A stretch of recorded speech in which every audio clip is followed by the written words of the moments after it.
Hey guys, sadly, if you think that the Dozier School was Florida's only child abuse scandal, well, think again. Because just 200 miles away from Dozier, another state-run institution was quietly destroying young lives under the veil of rehabilitation.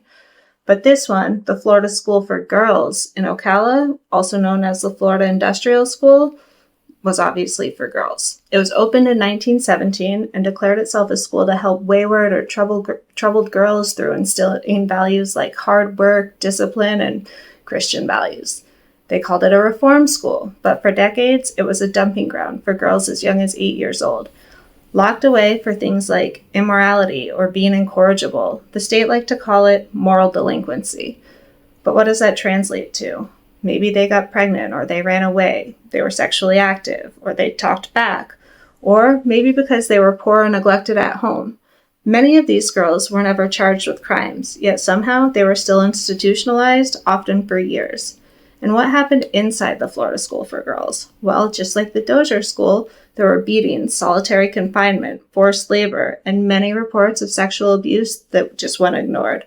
There was medical neglect and also medical abuse.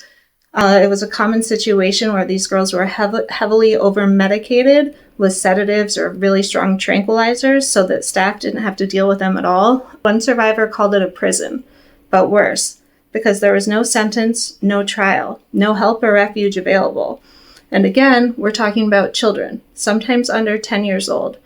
Like Dozier, it left a legacy of pain. However, there's a huge difference, because in recent years, we've been talking about the forgotten boys of Dozier. But what about the forgotten and abused girls of Ocala? Why haven't we heard of this? And why aren't we talking about it?